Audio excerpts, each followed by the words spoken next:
La deuxième partie de cette édition, je vous le disais dans les titres, entre quête de beauté et danger sanitaire, la dépigmentation volontaire continue de séduire de nombreuses femmes au Sénégal.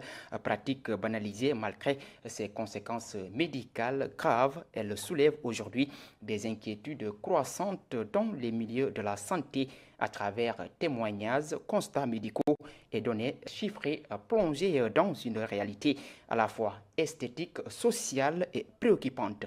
C'est un dossier réalisé par Anna Faye. De teint clair, rayonnante, avec des rondeurs envoûtantes, elle incarne la beauté faite femme. Il y a des femmes qui se dépigmentent, mais il y en a d'autres qui optent pour le naturel.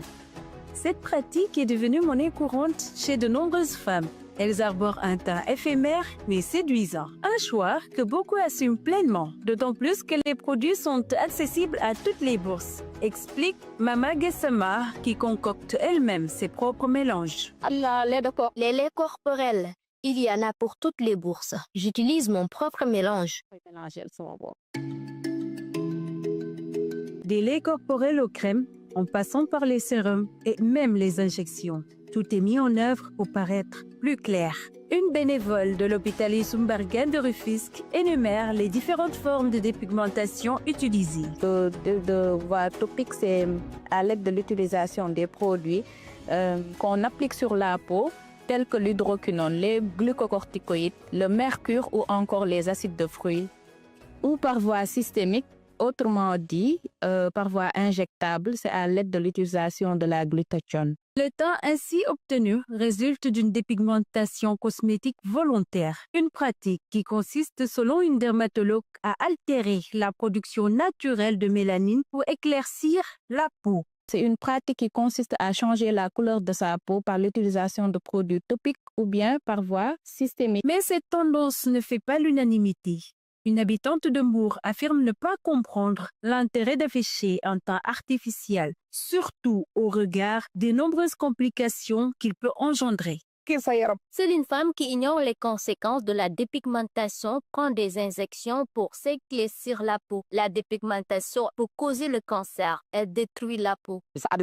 D'un point de vue médical, la dépigmentation cosmétique volontaire n'est pas sans risque. Elle peut entraîner des complications parasitaires et bactériennes, comme le confirme une dermatologue qui alerte sur les dangers de cette pratique artificielle. Nous pouvons citer la gale, le fameux WAGA, qui est une maladie qui se manifeste par un prurite à recrudescence nocturne. Nous avons des complications bactériennes, le rhizipel, qui se manifeste par une grosse jambe douloureuse et fébrile. Plus tard, ça peut être une dermo-hypodermite bactérienne nécrosante qui est une urgence médico-chirurgicale qui nécessite une hospitalisation.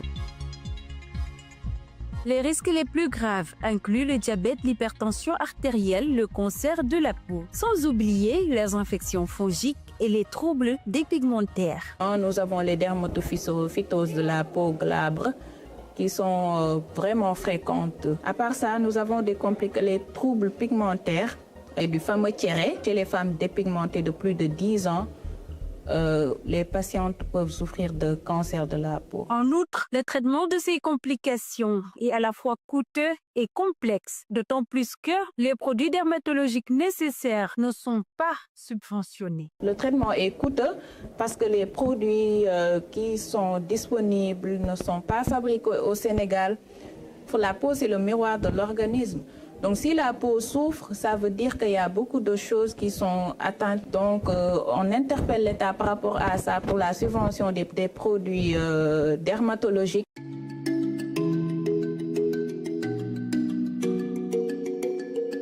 Il faut savoir en moyenne qu'une femme sur deux qui se présente a au moins une complication liée à la pratique de la dépigmentation cosmétique volontaire. Une étude réalisée en 2022 par les professeurs Fatima Tali et Issa Won fait état d'un pourcentage de cas dépigmentés de 54 à 71% sur un échantillon de plus de 2000 femmes issues des localités de Kaffrine, Parcelles Assainies, Guédiawaye et Pikine. D'où l'urgence pour les spécialistes de tirer la sonnette d'alarme face à cette mode devenue un véritable problème de santé publique. Et pour les autorités de prendre les mesures nécessaires afin de sanctionner les importateurs et les publicitaires de ces produits dépigmentants à l'origine de plusieurs pathologies. tax ñàkkal sa bopp fayda la mooy yow boo ko defee boo amee 1 mois wala nga am 15 jours defoo comme na nga defoon da nga ñuul kukk